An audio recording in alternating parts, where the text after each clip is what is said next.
আপনি যদি বাংলাদেশের বাইরে অন্য কোনো দেশে কখনো ভ্রমণ করে থাকেন তাহলে বুঝতে পারবেন যে পৃথিবীর অন্য কোনো দেশ আমাদের তেমন কোনো ভ্যালু তথা মূল্য দেয় না। আমাদের অশিক্ষিত মানুষের হার বেশি, আমরা অর্থনৈতিক দিক থেকে দরিদ্র, কিংবা আমাদের স্কিল ইস্যু আছে বলে যে অন্যরা আমাদের তেমন কোনো মূল্য দেয় না, বিষয়টা কিন্তু এটা না।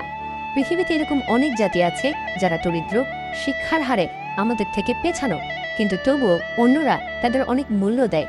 যেমন ধরুন IPL, বিগ ব্যাশের মতো টুর্নামেন্টে আফগানরা যে ভ্যালু পায় আমরা সেটাও পাই না।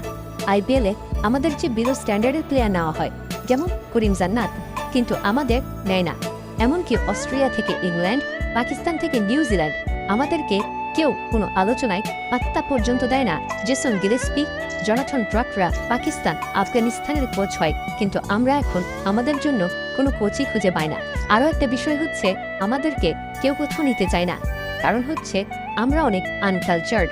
আর এটা শিক্ষিত অশিক্ষিতের ব্যাপার না, আমরা এভারেজে প্রচণ্ড আনকালচার্ড। দেখবেন অনেক সময় আমরা একটা টিম করতে গেলে একটা বিশেষ মানুষকে টিমে ইনক্লুড করা থেকে বিরত থাকি। কারণ কি? কারণ হচ্ছে তাকে দলে নিলে ডিস ইকোনমিস অফ স্কেল তথা মাত্রাগত অপচয় তৈরি হয়, যা কাজের এফিসিয়েন্সি কমিয়ে দেয়। এভারেজ বাঙালি হচ্ছে ঠিক ওরকমেরই একজন মেম্বার, যাকে দলে নিলে দলের কালচার নষ্ট হয়। আর এটা আমাদের সবার মধ্যে আছে, সবার মধ্যে। দেখবেন লোকাল বাসে উঠলে কেউ ভেতরের দিকে যেতে চায় না। কেন যেতে চায় না তার কোনো লজিক নাই। পেছনে ফাঁকা, সে যে সামনের দিকে নেমে যাবে এমনটাও না, কিন্তু সে পেছনে যাবে না। আবার বাংলাদেশের লোকাল মার্কেটের দোকানদাররা, হকাররা, রিক্সাওয়ালারা আর দারোয়ানরা যে লেভেলের খারাপ ব্যবহার করে, সেক্সিস্ট মন্তব্য করে, সেটা পৃথিবীর অন্য কোনো দেশে কেউ কাউকে কখনো বলে না। লোকাল বাসে কারোর সাথে পা লেগেছে অথবা ধাক্কা লেগেছে, আপনি যদি তাকে সরি বলেন দেখবেন সবকিছু উল্টা আবার আপনার উপর দিয়ে যাচ্ছে। কিন্তু বাংলাদেশের লোকাল বাসে এমন হওয়াটা যে খুবই স্বাভাবিক, এবং সরি বলা কোনো প্রকার ক্ষতিপূরণ না, বরং একটা কার্টেসি মাত্র। এই স্বাভাবিক জ্ঞানটুকুও আমাদের মধ্যে নাই। এসব সামান্য ভদ্রতা আমরা বুঝি না আসলে। এই ব্যাপারগুলো কিন্তু বইপত্র পড়িয়ে শেখানো যায় না। এগুলো একটা জাতির গড় কালচার। সে কিভাবে বড় হয়, কি শেখে, কিভাবে ভাবে, এগুলোর উপর নির্ভর করে গড়ে উঠে তার আচরণ।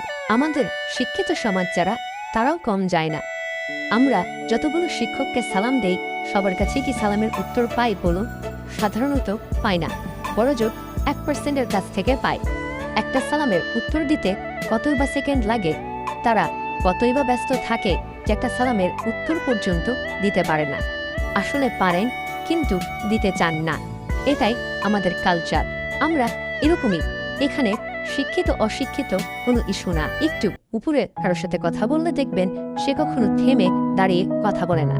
সে যদি ব্যস্ত থাকে তাহলে তো নো অবজেকশন, কিন্তু আমরা কেউই অতটা ব্যস্তও থাকি না।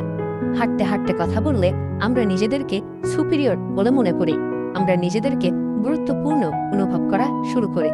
কিন্তু থেমে দাঁড়িয়ে কারোর সাথে অল্প কথা বলাটাও যে ম্যানারের একটা অংশ, এইটুকুটাও সেন্স আমাদের মধ্যে নাই।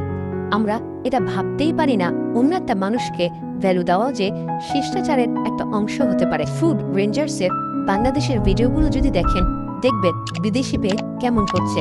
হালিম খেতে চেয়েছে 1 প্লেট, এরপর 500 টাকার হালিম ধরিয়ে দিয়েছে, 50 টাকার জিনিস 200 টাকা রাখছে, পারলে চেয়ে চিনতে আরো রেখে দেওয়ার জোগাড়।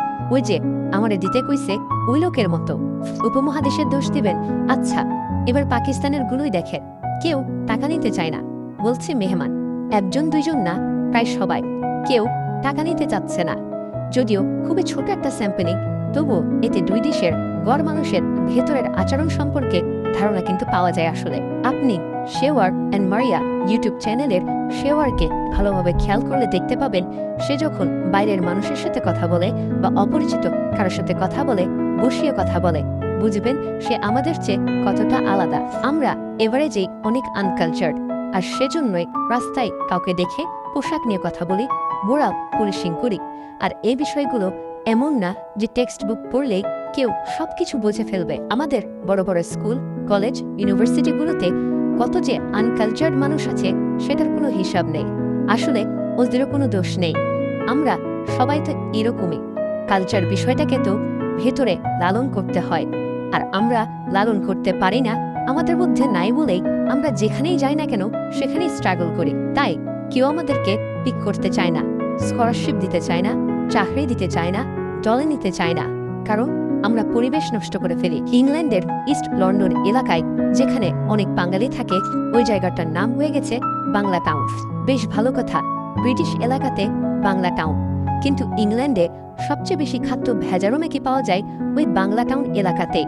আসলে অবাক হওয়ার মতো কিছু নেই, কেননা ঢেকি স্বর্গে গেলেও ধানই ভানে।